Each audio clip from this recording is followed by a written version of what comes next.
este caso, pues tenemos los exchanges, ¿no?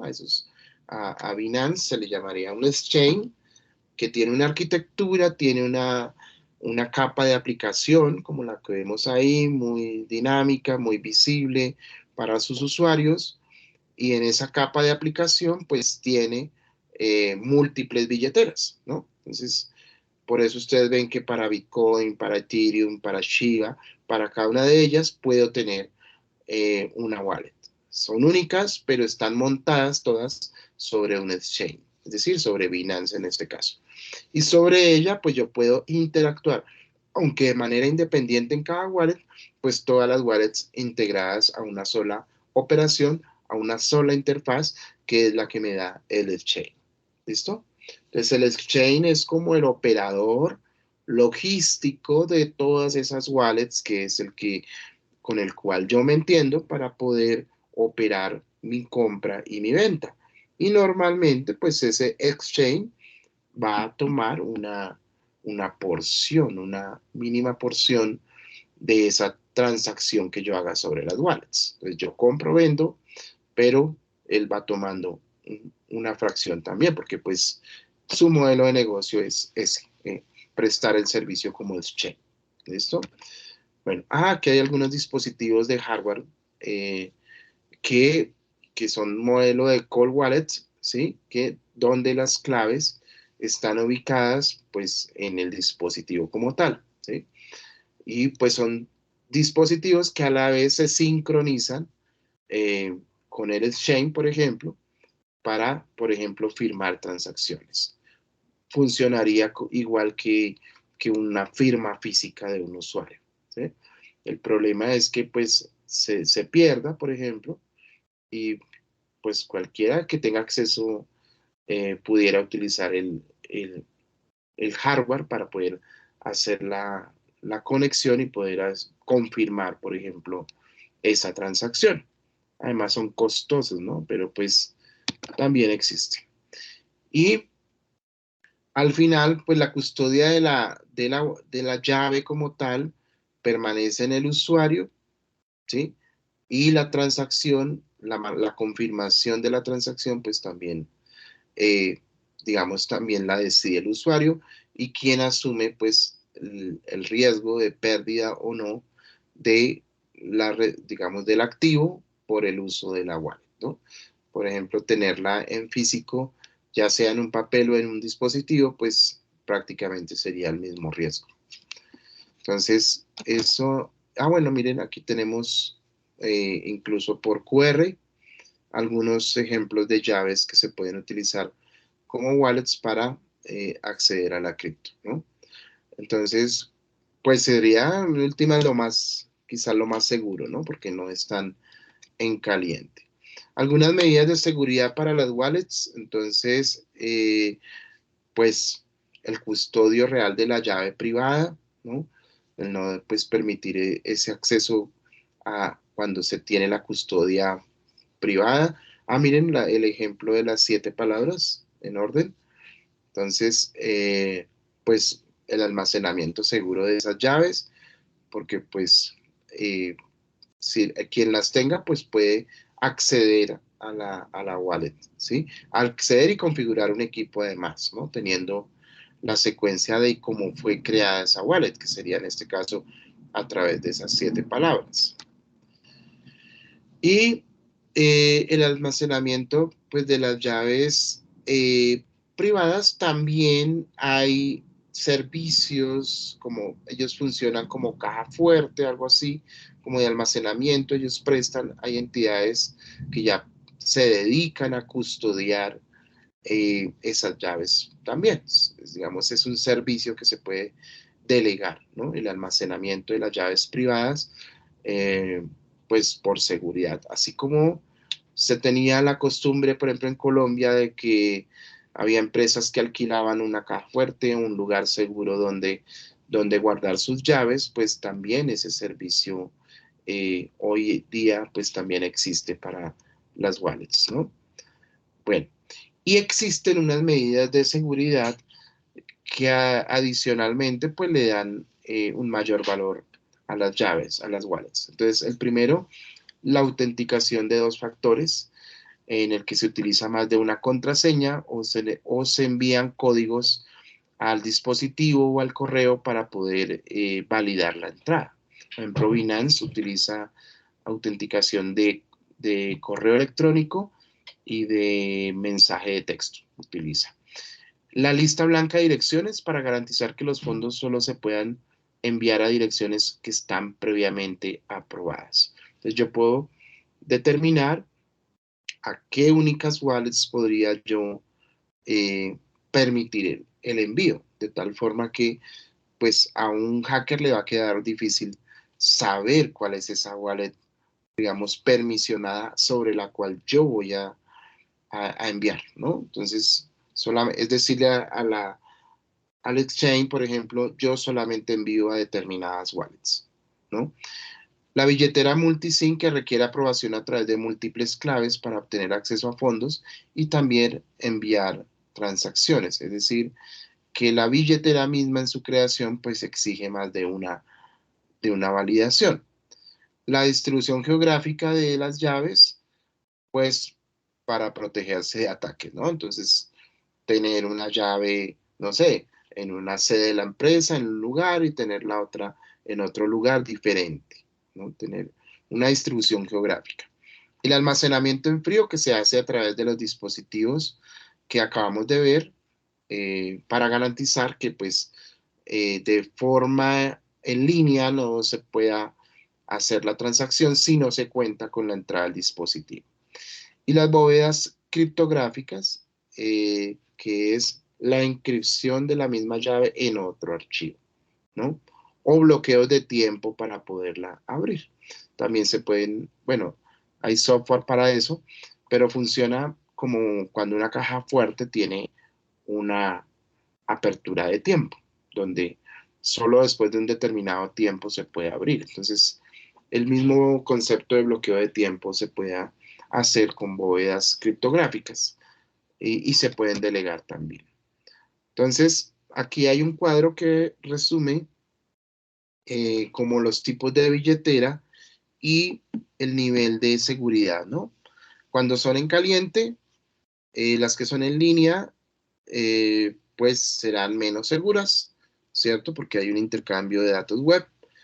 Las que son de escritorio, pues que se combinan, tendrán un mejor nivel de seguridad. Y bueno, las más seguras seguramente son las que son en frío, las que son físicas, pero pues corresponde una buena custodia. Y las de menor seguridad, medidas de seguridad adicionales, pues las que hemos resumido. Autenticación de 2 factores, lista blanca de direcciones, multifirma, cuando más de un usuario la firma y hay una distribución geográfica de por medio. Y por último, pues una bóveda criptográfica, pues que también permita a mejorar esa custodia como tal. Los exchange, bueno, ya nos referimos a ellos, permiten la compraventa de activos, están como, por ejemplo, Binance, que lo estábamos viendo. En este sentido, pues los exchanges desean o permiten operar según sus características de forma centralizada o descentralizada, pues los activos que se tienen ahí bajo su custodia, ¿no? Porque cuando yo compro con una cripto, pues estoy dando la custodia del activo también al exchange, ¿no? Ha pasado que de pronto ellos están negociando en un nivel mayor del activo y de pronto pues me están mostrando un nivel que no es real sobre lo que yo estoy comprando y vendiendo, ¿no? Eso ha pasado incluso. Pero pues por eso pues hay que utilizar los más reconocidos, los más ampliamente usados, ¿no? Para evitar esas dificultades, porque pueden ser pseudo exchange, ¿no? Que realmente no tengan un activo como tal, ¿sí? Es como un banco que no estuviera respaldado, pues eso sería de todas formas un riesgo, ¿no? Entonces, los exchange pueden ser pues centralizados cuando tienen un sistema de compra-venta de activos digitales con una tercera parte que está involucrada en ese objeto, en ese modelo transaccional, y, digamos, el cliente pues conoce la transacción, pero pues siempre hay una validación del tercero en este caso. Para entender esto es importante simplificar las características. Entonces, cuando el exchange es centralizado, hay un propietario, es muy seguro, hay unas reglas y hay unas regulaciones. Por ejemplo, en el caso de Colombia, pues ya de pronto ustedes ya han visto que estas entidades están reguladas y ya están empezando a ser reguladas por el gobierno. Por lo tanto, cuando hay un registro, por ejemplo, hay una verificación de identidad. Tiene que saberse quién es la persona real que está o que va a comprar y vender a través de ese exchange. Por eso si yo me registro, tengo que incluir mi documento o mi pasaporte, identificarme dónde vivo, qué hago, todo, porque pues, digamos, el anonimato total, digamos, ya lo están regulando los gobiernos para el tema fiscal, para el tema de impuestos. Entonces, estos exchanges están incluso ya obligados a reportar esas mismas utilidades que se generen desde cierto monto. Por ejemplo, en el caso de Binance, después de $200, creo que se está ya reportando, por ejemplo, a la DIAN, para el tema de lavado de activos principalmente. Entonces, estos exchanges centralizados pues están sujetos a regulaciones y a las reglas pues que se establezcan a nivel país incluso, ¿no? Y los descentralizados pues son los que prácticamente permiten hacer transacciones peer-to-peer, persona a persona, como el que veíamos de Exodus. El propietario del token realiza un pedido, hay un intercambio de activo con otro usuario, ¿no? Y lo que digamos, se extrae o se cobra por medio del exchange, pues es una comisión, digamos, sobre esa transacción, ¿no? Entonces, se establecen unos acuerdos de transaccionalidad, unos límites de tiempo sobre los cuales sucede la transacción y ya, y se acabó. Pero es casi que anonimato, ¿no? Entonces, eh, se hacen ofertas de compra, de venta de activo, se transfieren y acabó el cuento. Ahí termina. Entonces, digamos que así funcionan más como las billeteras. eh, Hay otra que se llama Wallet, Trust Wallet, por ejemplo, que funciona como un exchange descentralizado. Bien, entonces acá al final vemos una comparación entre los exchanges criptográficos que son centralizados y los que son descentralizados, ¿no? Los centralizados pues tienen unas medidas de seguridad bastante estrictas porque pues tienen que asumir parte de la responsabilidad o de la seguridad de lo que tienen sus usuarios, ¿sí? Los que no son centralizados pues eh, tienen mayor peligro, ¿no? No están regulados, ¿sí? Son más populares los centralizados, todo el mundo habla de Binance, ¿sí? Tienen muchas características y funcionalidades, incluso, por ejemplo, el trading, ¿no? Permiten montar, ¿cómo se llaman? Indicadores técnicos para analizar tendencias, etcétera. Ahí hay muchos indicadores que le ayudan a uno digamos, a prever la pérdida o ganancia. Mientras que un exchange descentralizado, pues normalmente no tiene esas otras utilidades, ¿sí? Tienen una alta liquidez, es decir, pues manejan volúmenes muy altos de activos, ¿no? Las órdenes, digamos, son muy rápidas, se ejecutan muy rápido, pues, digamos, tienen hardware potente, entonces hacen las transacciones muy rápido, ¿no? Se demoran. Una transacción Bitcoin se confirma en, no sé, 10 minutos, está en este momento casi, ¿no? Ellos pueden hacerlo un poco más rápido. Están regulados, como hablábamos, siguen, pues, digamos, la normatividad de cada país, y requieren de una licencia pues para su funcionamiento y pues tienen un control absoluto de la plataforma, ¿sí? Binance tiene pues el control absoluto de todo lo que está ahí, de las claves de sus usuarios, del nivel de activo, y pues están, digamos, controlados. Y pues obviamente tienen un mayor, digamos, costo tarifario, pues por los servicios que prestan, ¿no? Siempre se van a quedar con un poquito de lo que estás comprando y vendiendo. En las, digamos, los exchanges descentralizados, pues el usuario es el que tiene el mayor control sobre sus activos, ¿no? Y, digamos, las tarifas, pues, pueden ser reducidas, ¿no? Casi que reducen. Casi, pues, algunas pueden ser llegar incluso a ser cero, ¿no? Bien.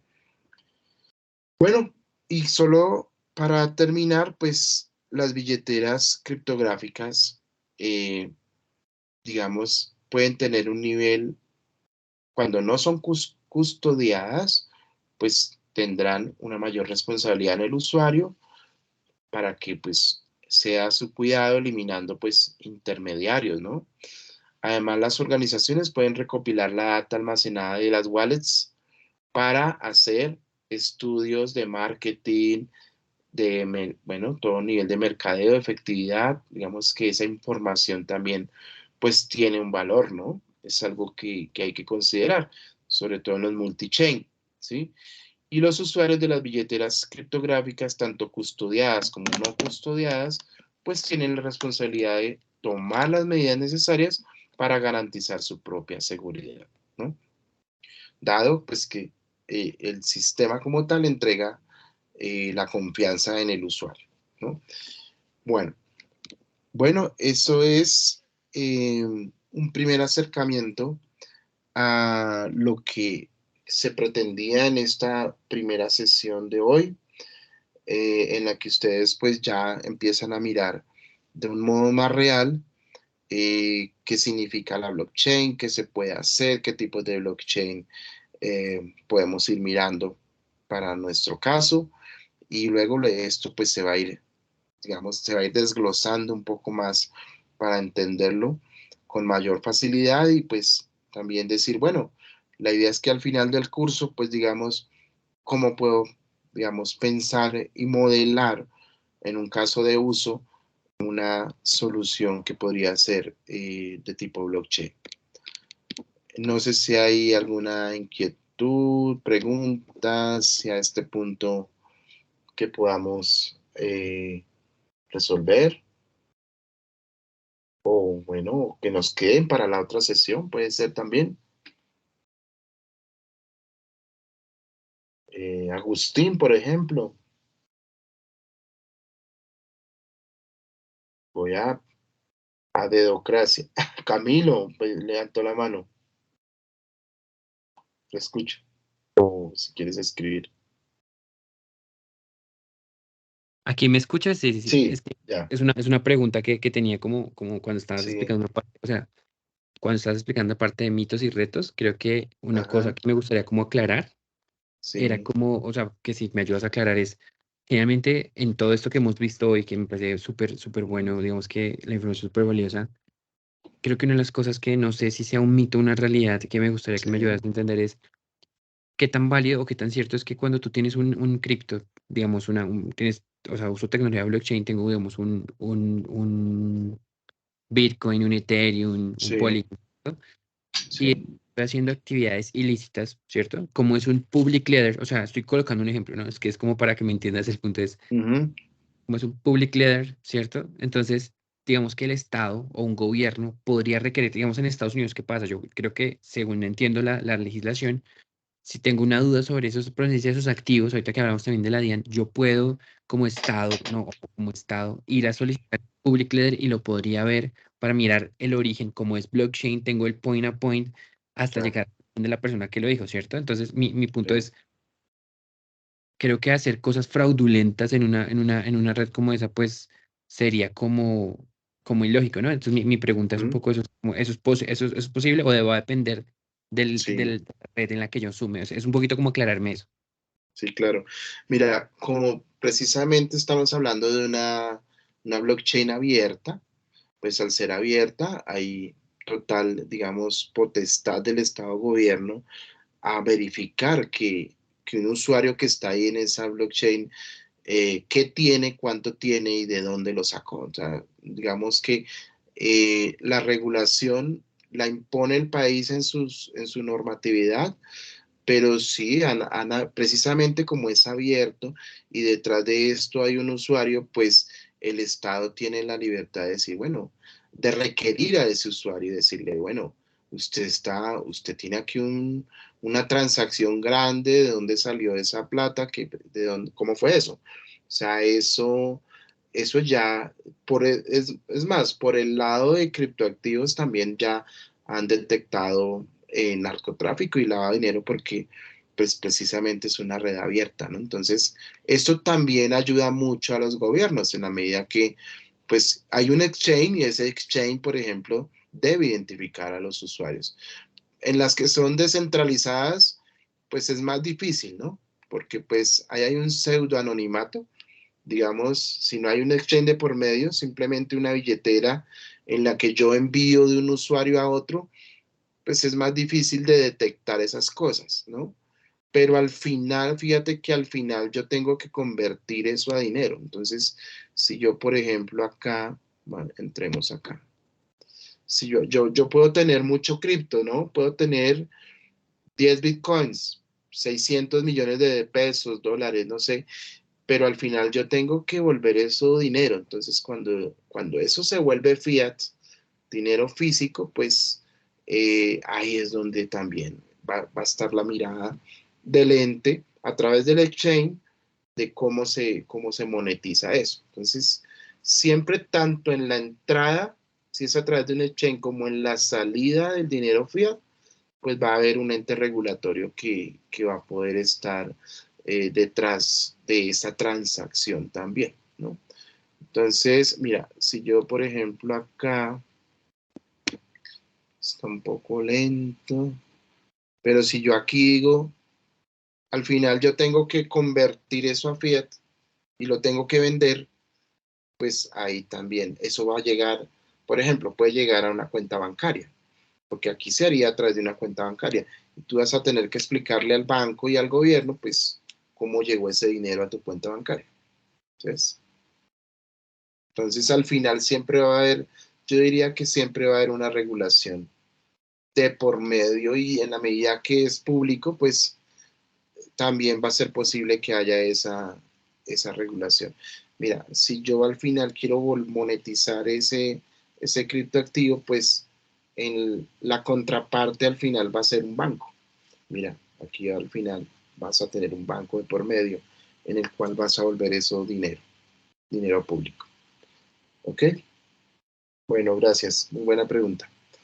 Bueno, ¿alguien más? Si quieren escribirlo o mencionar algo, ¿no? Bueno. Bueno, muchísimas gracias. No alcanzamos hoy a interactuar mucho porque pues la idea era al menos llegar Buenas, hasta este tercer capítulo, pero bueno, aló, vamos a tener, ¿me sí, escuchan? sí, te escucho. Dale.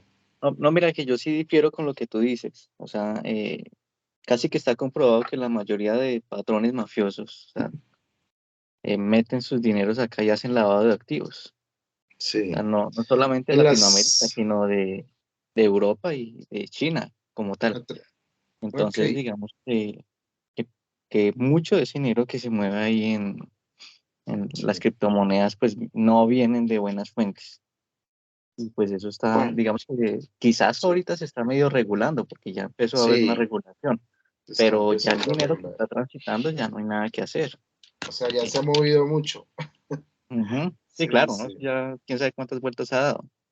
sí, claro. Porque digamos que esa Sí, fue una de las alternativas que encontraron ellos para sí, poder claro. mover todo ese dinero que no se podía mover dentro de los ámbitos legales de cada país. Sí, Y pues digamos que, sí, señor, sobre todo en las no centralizadas es mucho más fácil, ¿no? claro, Ahí es muy fácil, sí. Sí, pero ya se está regulando mucho, sobre todo cuando el activo ya sale de la cripto. Ahí es donde ya hay muchos ojos encima, ¿no? Que todavía pues es difícil. Pero sí, eso es un largo camino, ¿no? Pasará todavía mucho tiempo. Así es. ¿Sí? ¿Ibas a decir algo más? No, no, señor, no, Ok, solamente como que listo, quería Gustavo. traer esa Sí, sí. acotación.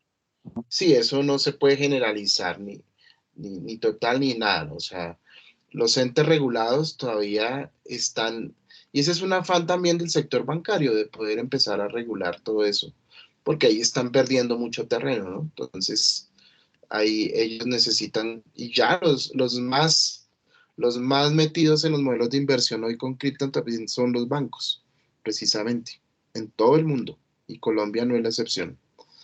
Ya por eso están permitiendo intercambiar criptoactivos como la vivienda, por ejemplo.